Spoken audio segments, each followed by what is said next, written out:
जिसका देश के अंधभक्तों को और भारतीय जनता पार्टी को इंतजार था कि सीमा पे हमारे सैनिक कब मरें, कब उनकी मार्केटिंग करने के लिए बाहर निकलें। 45 दिनों से ये झड़प चाली थी लद्दाख में और चाइना और भारतीय सेना के बीच में, लेकिन हमारी सरकार सोई हुई थी। एक 1.5 फुटिया के सैनिक आते हैं, हमारे सैनिकों को मार के चले जाते हैं, और वो सैनिक आते हैं जिनकी पूरी आंख तक नहीं खुलती है ठीक से। मैं उन तमाम 1.5 फुटिया और आधी खुली आंखों से कहना चाहता हूं, वो हक्का नूडलों से कहना चाहता हूं कि बेटा, हमारे देश की जो सरकार है वो कमजोर है, हमारा देश का प्रधानमंत्री जो है वो कमजोर है, लेकिन हमारी देश की सेना कमजोर नहीं है। मैं उस तमाम लोगों से कहना चाहता हूं, आज वो समय है, हमें अपने सेना के साथ खड़ा होना पड़ेगा। मैं पूरे देश के साथ आह्वान करता हूं, मोदी जी से कहता हूं कि मोदी जी, पूरा देश, सारी राजनीतिक दलें, सारे लोग आपके साथ हैं। इस घटना का पूरा जवाब आपको देना है, मुंह तोड़ जवाब होना चाहिए। लेकिन आप बिजी हैं बिहार के चुनाव में, पूरे मजदूर यहां से चले गए, एक अन्न का दाना आप नहीं खिला पाए।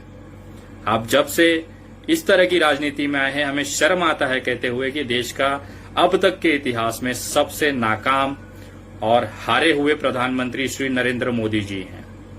आज दुर्भाग्य है देश का कि आप जैसा प्रधानमंत्री हमारे देश के केंद्र में बैठा हुआ है, जो केवल राजनीति कर सकता है शहीदों की लाशों के साथ में। हमने देखा पुलवामा में जिस तरह से लोकसभा के चुनाव में आपने वोटों की भीख मांगी सैनिकों की लाशों पर, और उसके साथ ही जो पैसे शहीदों के परिवार को जाने थे वो पैसे तक आप खा गए, उसका एक फूटी कौड़ी शहीदों के परिवारों तक नहीं पहुंची। मैं दावे के साथ कह सकता हूं, आने वाले बिहार चुनाव में आप इस घटना का भरपूर इस्तेमाल करेंगे, और उसकी आशंका मुझे इस तरह लग रही है क्योंकि एबीपी न्यूज पे आज 2 बजे का एक चैनल पे जो न्यूज चल रही थी उसमें खुला बताया गया है कि जो शहीद हुए हैं लद्दाख में, जो सैनिक मरे हैं, उसमें अधिकतर बिहार रेजिमेंट के लोग हैं, सैनिक हैं। मतलब आपकी तैयारी, ये संयोग है या प्रयोग मुझे नहीं पता, लेकिन कहीं ना कहीं कुछ गड़बड़ है। मैं आप लोगों, तमाम देशवासियों से कहना चाहता हूं कि आपने एक बहुत बड़ी गलती की थी देश में ऐसी सरकार चुन के जो अपने ही लोगों की शहादत, अपनी ही सेना को शहादत कराने पे मजबूर कर देता है और उसका इस्तेमाल अपने राजनीतिक फायदों में लेता है। मैं बताना चाहता हूं, इसमें केवल भारतीय जनता पार्टी जिम्मेदार नहीं है, देश का हर वो व्यक्ति जिम्मेदार है जिसने इस पार्टी को मतदान दिया है, क्योंकि आज उन्हीं की गलतियों की सजा पूरा देश भुगत रहा है। मैं उन लोगों से कहना चाहता हूं कि सोशल मीडिया पे आप चिल्लाते हैं बाइकॉट चाइना, बाइकॉट नेपाल, लेकिन एक बार, केवल एक बार इस देश में बाइकॉट बीजेपी करके देखिए, देश सुधर जाएगा। देश के अंदर जो अशांति है, जो पनवती है, वो खत्म हो जाएगी। एक बार एक कोशिश करके देखें। बाइकॉट बीजेपी ही सारी समस्याओं का जड़ हल है, और इस देश में जब से 2014 से ये सरकार आई है, पता नहीं मेरे देश को क्या पनवती लग गई है। आज तक 50 साल में कभी भी ऐसा नहीं हुआ कि चाइना इतने अंदर आके हमारे सैनिकों को मार के चला जाए। इन 50 सालों में आज तक कभी जिंदगी में ऐसा नहीं हुआ कि नेपाल, जो हमारा मित्र, एक हिंदू राष्ट्र, हमारे लोगों के हमारी सीमा में आके फायरिंग करके हमारे लोगों को मार के चला जाता है। ये मोदी जी की उपलब्धि है, और इस समय देश को हमारे सेना के साथ खड़े होने की जरूरत है। उस समय केवल हमारे जो राजनेता हैं वो बिहार चुनाव में व्यस्त हैं, एलईडी स्क्रीन लगा के लोगों को बता रहे हैं कि हमारी उपलब्धियां क्या हैं।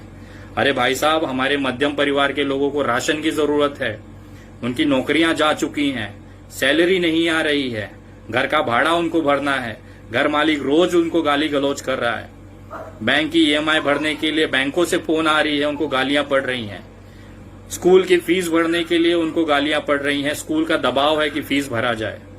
उस समय जब उनकी आमदनी शून्य है, इसमें तो सरकार आपकी तरफ से कोई योगदान नहीं रहा है।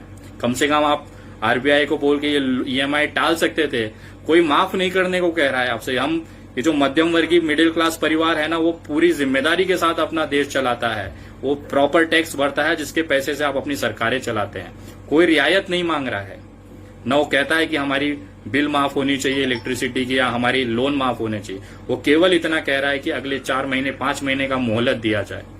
लॉकडाउन आपकी खुरापात थी, जिस समय लॉकडाउन करना था, लोगों को समय देना चाहिए था, उस समय आप मध्य प्रदेश में सरकार बनाने में बिजी थे, जिसका खामियाजा आज पूरा देश में 3.5 लाख कोरोना वायरस फैले हुए हैं, पेशेंट हैं।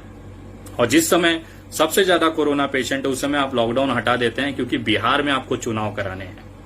मैं पूछना चाहता हूं कि आपको किसके लिए चुना गया था देश में? आपको केवल इसके लिए चुना गया था कि आप चुनाव लड़े और जीते? आपको केवल इसके लिए चुना गया था कि आप दूसरे दलों के विधायक सांसद खरीद के अपनी सरकारें बनाएं? आपको केवल इसके लिए चुना गया था कि आप पीएम केयर फंड के लिए पैसे जमा करें? पुलवामा के शहादत में जो सैनिक मरे हैं उनके मदद के लिए जो पैसे आए वो खा के आप हजम कर जाएं, इसके लिए आपको चुना था? आप ही ने कहा था ना कि घरों के मालिक पैसे ना लें, भाड़ा ना लें, बैंकों की ईएमआई नहीं जाएगी, और आप वही है ना जो मजदूरों को किराया तक आपने लिया था।